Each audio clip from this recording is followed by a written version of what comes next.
ભારતમાં જે મોટા મોટા ઉદ્યોગપતિ છે ને, અદાણી ને અંબાણી ને બધા મોકાભાઈ આપણા, એવી રીતના છે ને આપણા સગાવાલામાં એકાદા મોકાભાઈ હોય છે, બધાને હોય. અમારે એક છે, એમણે છે ને દીકરાના લગ્ન ડેસ્ટિનેશન વેડિંગ રાખ્યા હતા. ડેસ્ટિનેશન વેડિંગ 3 દિવસનો પ્રસંગ હતો. મજા જ આવી ગઈ, મજા જ. એમ ક્યાંય કોઈ તકલીફ જ નહીં. દરિયા કિનારે એવડો મોટો રિસોર્ટ કે તમારી આમ નજર જાય ને થાકી જાય. પણ ત્યાં છે ને કોઈ તકલીફ તો અમને હતી નહીં, પણ એક બહુ મોટી તકલીફ હતી. ત્યાં અમે ગયા ને તો ત્યાંના દરેક માણસ છે ને પગીને સલામત કરે. હું એમ નથી કહેતી કે સલામત ના કરો, ભલે ને કરતા સલામત, પણ કરે ને તો પાછા ઢંઢેરો પીટાવે. આપણે કંઈ પણ કરીએ તો આપણે કંઈ ઢંઢેરા પીટાવીએ, આ લોકો બધા ઢંઢેરા પીટાવે. તમે બસમાં જાઓ ને તો એ આપણને શું કહે ખબર છે? સલામત પગી.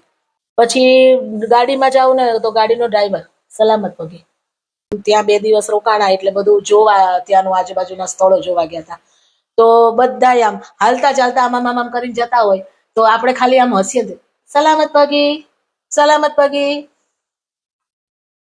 હું વિચાર કરું હારું કે આ કેમ, આ લોકો મને શું કરવા કે છે?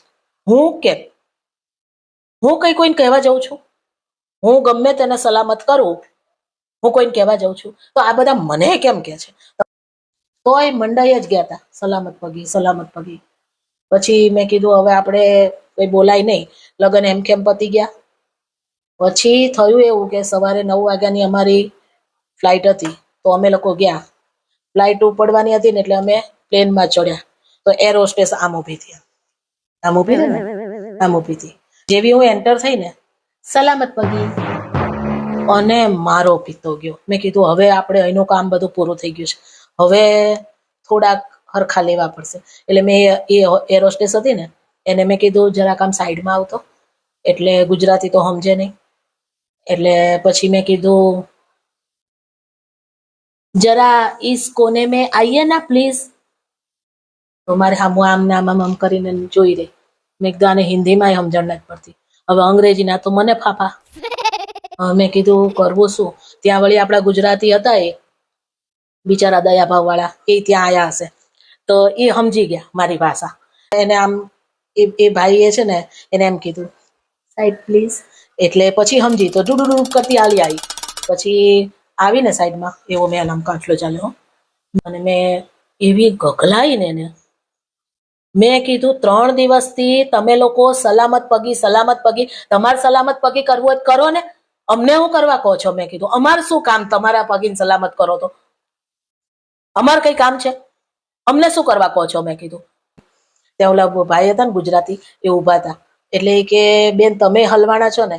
મેં કીધું જુઓ ને યાર, 3 દિવસથી લોહી પી ગયા છે. જતા મેં કીધું બધા આમ સલામત પગી, સલામત પગી. મેં કીધું. પછી એ ભાઈ કે બેન કશું નથી, એ કે સલામત પગી એટલે ગુડ મોર્નિંગ. એ કે મલાઈ ભાષામાં સલામત પગીને ગુડ મોર્નિંગ કહેવાય. તો માથું ખંજવાળવા માંડી. મેં કીધું હારું આ તો અઘરી થઈ ગઈ. મેં કીધું ત્યાં મારા હસબન્ડ આયા પાછળથી. મન કે પાછા શું ભગા કર્યા તે? મેં કીધું કઈ નહીં ભાઈ, હવે હાલો ને બેહો તમારી સીટ ઉપર. મન કે ના, હવે એ કે ઇન્ડિયા જઈને તારું નામ છે ને ભગેશ્વરી પાડી દેવું છે. હું તો આમ નામ કતરાતી થઈ. પછી હું સીટ ઉપર જઈને બેસી ગઈ. ઇન્ડિયા આવ્યું ને ત્યાં સુધી ઓલી એર હોસ્ટેસ છે ને એ મારી આમ કતરાઈને છું. બસ આવું થઈ ગયું. સલામત પગી.